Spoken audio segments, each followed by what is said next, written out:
We're recording. I can cut off the beginning. Okay.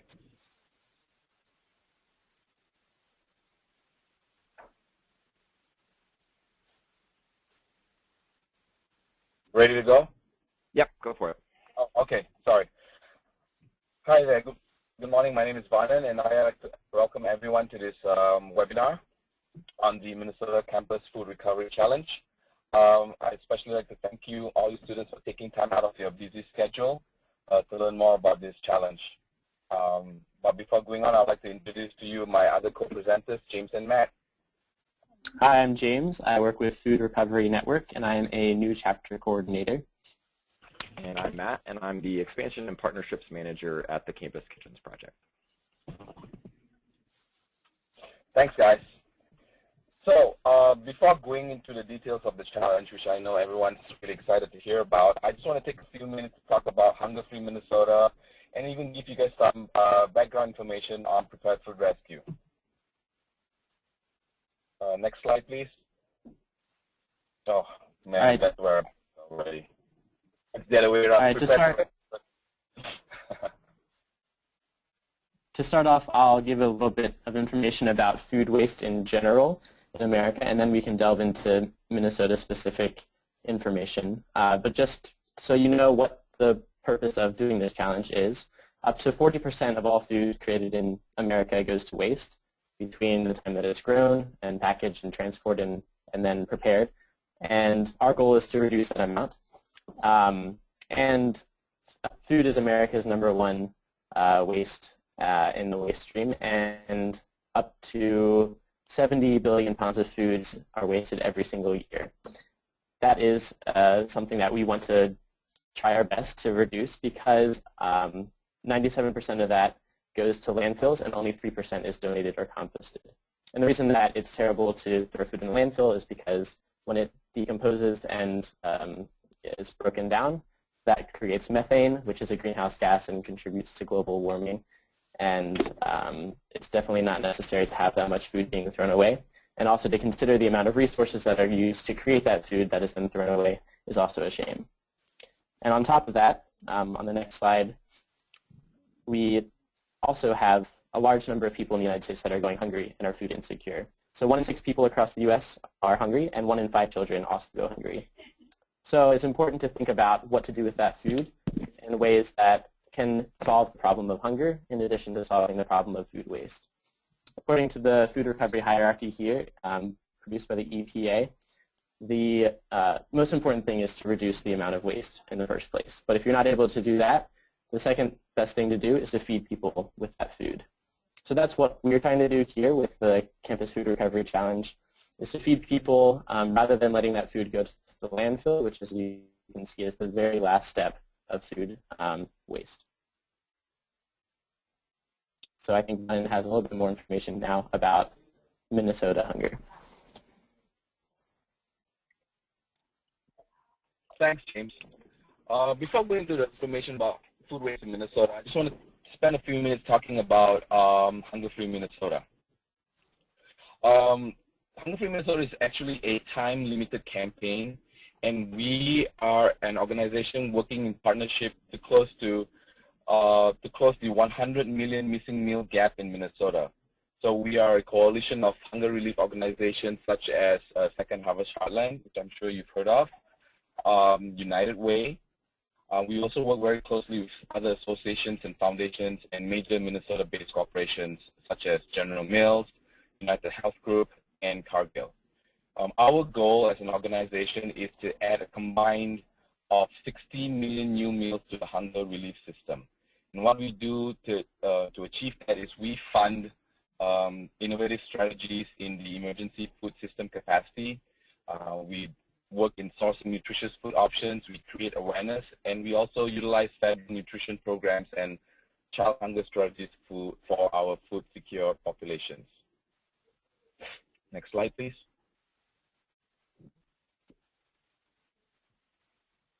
And now I just want to give you an example of Prepared Food Rescue, the scenario in the state of Minnesota. So the definition of Prepared Food Rescue is essentially the redistribution of surplus food from local cafeterias local businesses. So, for example, in your case would be the dining services and the cafeterias in your college campus.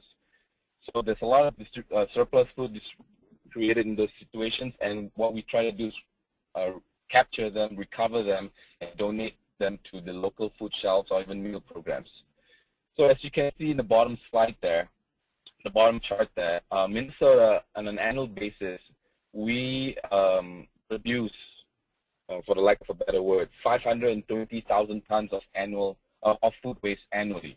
So 520,000 tons of food waste. That's a lot of food. Now we know that it's impossible to recover everything, but I just want to give you guys an example here that even if we just recover 0.5%, so that's half of 1%, that amount of food is equivalent to generating 3.2 million meals. So that's 3.2 million meals that hungry people never had in the first place, and now they're able to benefit from if we did a little bit of work ourselves on our end. Next slide, please. So to that end, Hunger Free Minnesota decided to, I guess, start a challenge. What we're going to call this, and we call it the Campus Food Recovery Challenge. It is a statewide. It's all around the state. And what we've decided to do is that we wanted to empower our students to form a food recovery organization on their campus, on their own, and start collecting the surplus food from their dining halls and donating it to their local meal programs. Once again, I just want to iterate, this is a student-led activity, but Hunger Free Minnesota is providing some grant money and working with some partners that you've already heard about, Food Recovery Network and Campus Kitchens Project. We've established this partnership so that to help the students be successful in this challenge. I'm not sure if you guys realize this, but most college campuses are actually located in high-need areas. And what we mean by that is there's actually a pretty strong population around campuses that are experiencing hunger. And so we think that with the surplus food available from your cafeteria, plus the motivation, a population of motivated college students such as you, we think this is a great synergy and opportunity for students and the community to be involved together to address the growing problem in our state. Next slide, please. Yeah, so to this end, we realized that we couldn't do this on our own, and we identified two outstanding national nonprofits, the Food Recovery Network and the Campus Kitchen Project. You'll hear more about them later, but we know that they're great at working with students. They have a great track record. We love the work that they do, and I'm really, really excited to provide you guys opportunity to learn about them and, more importantly, work with them as you guys do this important work for our state. Next slide, please. Now, aside from working with FRN and CKP, this is the stuff that Hunger Free Minnesota will do, will help out with the students. First of all, we will help the students obtain buy-in from your dining services and administration. Do not feel that this is something that you have to do on your own. You could, obviously, if you wanted to, but if you wanted some form of support, administrative help, or just someone to be with you when you're talking to these folks, we are there for you. As I mentioned earlier, Hunger Free Minnesota is providing some grant money to the students. However, this will be re-granted via FRN. The third point is that the third kind of support that we're providing is that we will connect you to your local meal programs. So we wanted to remove that barrier for you. So all you needed to do is participate in the program and agree to work with it, and we will provide you with some suggested meal programs that will benefit from your work, so that you guys don't have to figure out where this food has to go once you guys have recovered it. On the other end, Hunger Free Minnesota is also working with your local meal programs in case they need additional supplies, refrigeration, or some kind of equipment to participate in this challenge. Hunger Free Minnesota will provide them that kind of support too. Thank you very much.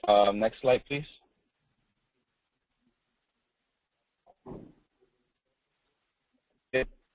I think this is me. So These are the forms of grant opportunities that a student organization can win from participating in this challenge.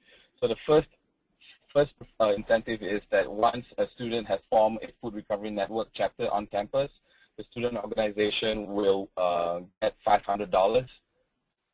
The second form of performance incentive is that once they've completed 4 food recovery process by December 15th, they are able to win another $500.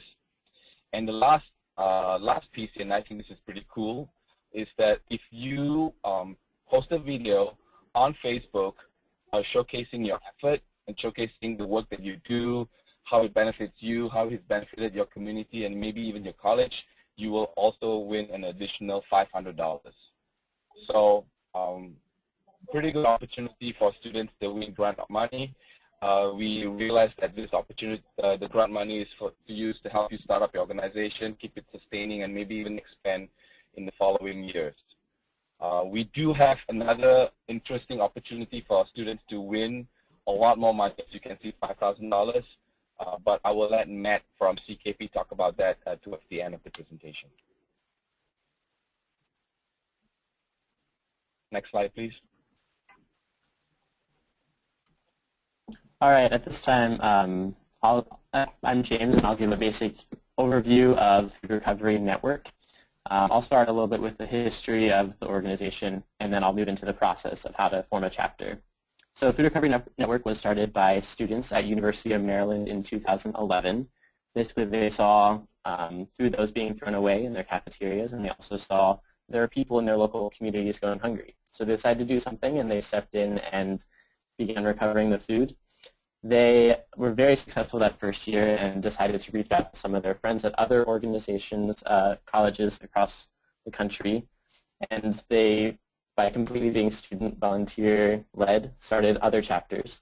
And they gained that momentum, and then in 2013 formed a national office. And so now it's not student volunteer run, but it's a paid staff that are completely dedicated to the cause of setting up food recovery programs across the country. So the way we do this, and because of that, we've been able to set up almost 100 chapters across the U.S., which is very, very exciting. So the way that we go about this process is that we work one-on-one with students. We have a weekly phone call with the people that apply to become part of the program. And through that, we're able to supply resources for them and talk them through the process, troubleshoot, answer their questions, and hopefully get the program set up on their campus. The timeline here I have on the slide has a basic outline of the process that we typically go through. And if you apply to become part of Campus Food Recovery Challenge, I would talk through the entire process with you in more detail. But as you can see, some of the steps include recruiting a leadership team. So this is a group of students that you're comfortable delegating tasks to and sharing the responsibilities of setting up a chapter, because as you know, being a college student takes a lot of time, and so we want to make sure that you have a strong network of support to set up a chapter that is able to be sustained from year to year. We also encourage you to try to set up a club on campus to have continuity from year to year, and so that when you graduate, there's still a food recovery program that is very strong and active on your campus. Another step is finding a partner agency, and that is a place that will accept food donations in your local area. So this could be a soup kitchen, a homeless shelter, a Boys and Girls Club, anywhere that's willing to accept the food and give it away for free to people in the community. Another important piece is figuring out transportation and having materials, pans to deliver the food and all of that. And so that's a logistic that is necessary to figure out. And of course, you need to get dining approval. So that's a big part of the process, is to find places that will donate the food to you. So that's very, Hunger Free Minnesota will help provide resources for that, and we have very successful programs that have been set up. And when dining is on board, they are usually very excited, and they see, yeah, we actually do throw away quite a bit of food, and that can be used to feed people in the local community. And once they know that they're protected from liability, thanks to the Good Samaritan Act, they're usually very willing to participate in the program. And then once all the logistics are figured out, you go on your first food recovery, and that's when you will become an official Food Recovery Network chapter. So it's a very exciting time to be part of Food Recovery, since we have a lot of energy and a lot of students. And by being part of Food Recovery Network, you're also able to connect with students at other schools across the country that are also setting up programs. So that is what we are excited to do to help you out with. And we have great experience working with students. And we hope that you are also interested in setting up a chapter.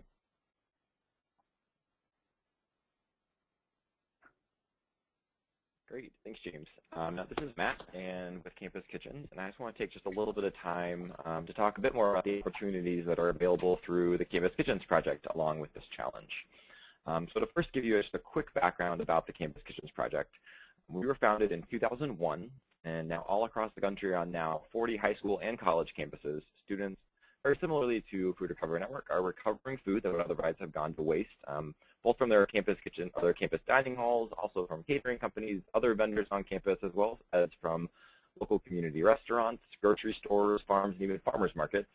And then they take all that food and bring it back to their on-campus dining hall kitchen, that they put that kitchen space to use after hours, where they then create and prepare balanced and nutritious meals that they then deliver to a variety of locations, community agencies, and individuals who are struggling with food insecurity in their community. So Campus Kitchens can deliver those meals to shelters, after-school programs, and even individuals in neighborhoods and different housing complexes. And so even last year alone, our network engaged over 20,000 student volunteers, recovering over 900,000 pounds of food and preparing over 270,000 meals that were then served to almost 9,000 clients at 300 different agencies across the country. So as you can see here, since our founding over 13 years ago, our network has recovered over 3 million pounds of food and created and served over 2 million meals. But something I would definitely want to talk a bit about, and what we really try to focus on, is going kind of beyond just food recovery and meal delivery.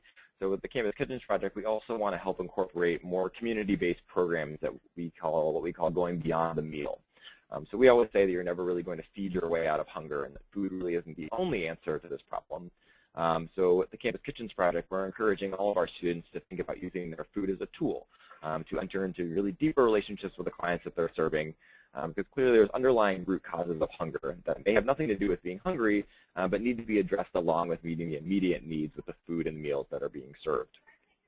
So by using this food and these meals as a foundation, students are able to really get their foot in the door and start relationships with the clients that they're serving, and they can eventually learn about other needs that the clients might have. And so once those needs have been identified by the clients, the students can create some really great community-focused, community-based programs that are really tailored specifically to those communities and clients. So just some examples of the types of programs that our Campus Kitchens are doing across the country to accompany their meals include nutrition education classes for youth or families or older adults, community garden and campus garden initiatives, different mentoring or tutoring programs for youth, health and wellness classes for older adults, and maybe even community-wide dinners for homeless or veteran populations in their community. As you can see on the slide, we have students working in community gardens, we have students sharing meals with older adults, we have students mentoring youth in their community, we have students serving meals to low-income families, and we also have some great examples of our nutrition education curriculum, as well as many other curriculums and resources and tools that we have. So we've created a lot of great standard toolkits for these types of programs that for schools and food recovery programs that are interested in kind of going beyond the meals that they're serving. So if you desire, or your clients that you're serving desire these types of programs, it could be great to consider expanding your program and taking advantage of some of these Campus Kitchen options. And a great way to do that, we'll talk just quickly about some of our grant opportunities that are also associated with this competition or with this challenge. So once you've successfully started up your food recovery program, and the foundations of our process of starting up are very similar to Food Recovery Network, and James did a great job of explaining kind of those initial steps and those different groups of support that you need to foster. But again, and as Bonin mentioned, at that point, if you create a video to really capture the success of what you've done so far and post it on Facebook, you get that $500 additional grant. But then you also have a chance to enter a video similar to that and to compete for one of our Campus Kitchen $5,000 launch grants.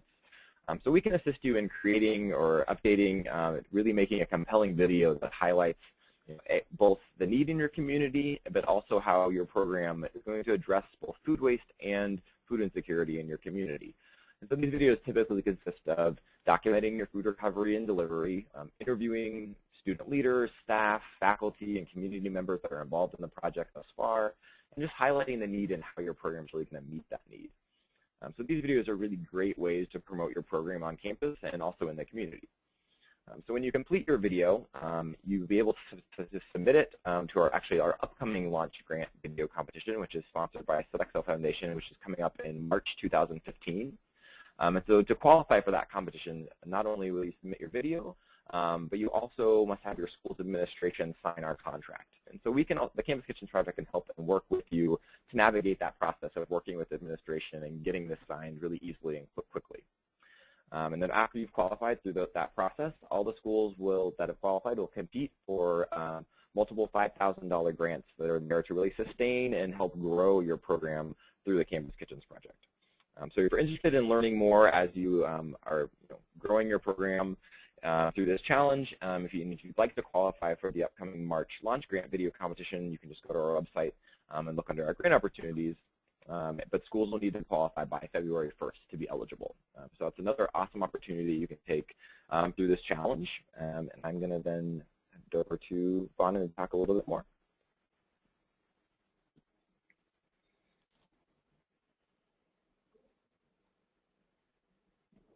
Thanks, Matt, and thanks, James, for for the great information for the students.